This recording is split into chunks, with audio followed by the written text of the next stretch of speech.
বাগদুলি বাজার গোহাটে আজ জগৎ বিখ্যাত দালালের আগমন। শালার দেখেই আমার মেজাজ হট, মনে হচ্ছে কষে নেই। হালার কষতে চাচ্ছি, তাও দাঁত কেলিয়ে হাসছে। রঙিন নবাব সিরাজউদ্দৌলা খ্যাত আনোয়ার শালা। শালার যে ভাব, কার হাতে খাবেন যেন ঠাপ। আসুন সামনে আগাই। চরিত্র খারাপ এলাকার দুষ্টু পোলার আগমন গোহাটে। মোটা তাজাকরণ করতে গিয়ে মনে হয় হারবাল খাওয়াইছে। শালার ছোট মরিচের ঝাল বেশি। বাজারে ঢুকেই তার অস্ত্র দেখিয়ে হুমকি দিচ্ছে সবার। এর গুতোচ্ছে, ওর দাহাচ্ছে, সেই এক কাণ্ড। দ্রুত তাকে বেলের পাতা সেবন করানো দরকার। বেলা 1:30 ঘটিকার পরিবেশ এটা। সকাল 9টা থেকে কোরবানির পশু আসতে শুরু করে বাগদুলি বাজারে। বেলা যত গড়াতে থাকে, গোহাট চত্বর কানায় কানায় পূর্ণ হতে থাকে। দু চোখ যত দূর যায়, মানুষের চেয়ে পশু বেশি। বিভিন্ন জায়গার ব্যাপারী ক্রেতা বিক্রেতায় বাজারে এক হুলস্থুল অবস্থা। সকাল থেকে পরিবেশ আর গোহাট শুকনো ছিল, কিন্তু হঠাৎ বৃষ্টিতে একটু কাদা কাদা পরিবেশের সৃষ্টি হয়েছে। আর বৃষ্টি না হলেই কি, হাজার হাজার গরু যখন তাদের পাইপ দিয়ে পানি ঢালতে শুরু করবে, তখন এমনিতেই জল কাদার সৃষ্টি হবে। তবে যাই বলেন, এখানে হাঁটু কাদা হওয়ার সম্ভাবনা নেই। রোদে কপাল পুড়ে অঙ্গার হওয়ার দুশ্চিন্তা নেই। সারা দেহে গোবর মেখে ভূত হওয়ার পরিস্থিতি নেই। চারিদিকে শুধু গরু আর গরু। ভাবুন, এবার বেলা 1:30টার সময় যদি এমন অবস্থা হয়, বিকেল আসতে আসতে কি হতে পারে। এই কোরবানির ঈদের বাজারে কোরবানির পশু কিনতে এসে যদি একটু গোবর গোমূত্র আপনার দেহে না লাগে, তবে আপনার কোরবানির মজাই নষ্ট। যদি গোহাটে এসে একটু গরুর গুতা না খান, তবে আর কিসের পশু কিনতে এলেন। সৈনিকের মুখে তলোয়ারের আঘাত নাকি তার অহংকার, এই কথা যারা মনে প্রাণে বিশ্বাস করেন, তারা তো ইচ্ছে করেই আজ গরুর গুঁতো খাবেন। গরু কিনে বাড়ি যাওয়ার সময় সবাই আপনাকে প্রশ্ন করবে, কি ভাই, ধান লাগাতে গেছিলেন নাকি? এ কি হাল আপনার? আপনি তখন দাঁত কেলিয়ে বলবেন, আর ভাই, গরুর হাটে হাইরে ভিড়, সমস্ত হাট খুঁজে খুঁজে পছন্দের একটা গরু কিনেছি। এটা সেই আনন্দের ভাই।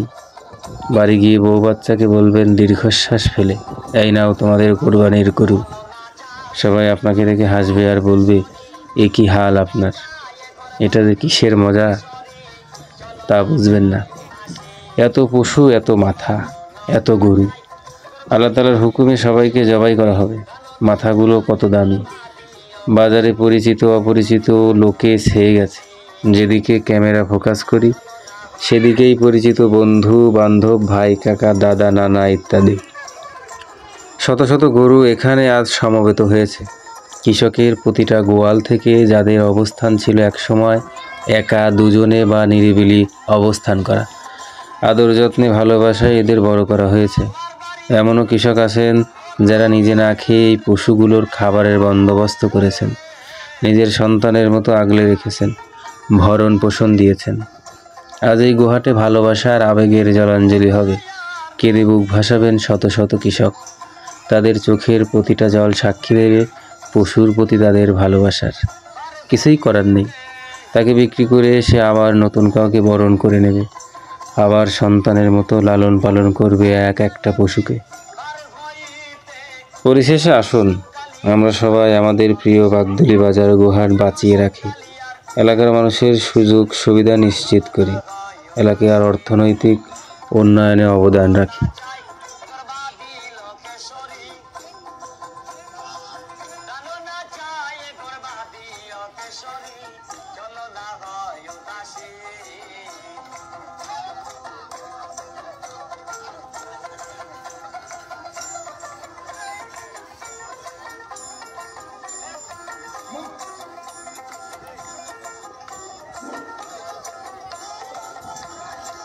বন্ধুর বাড়িতে ফুলের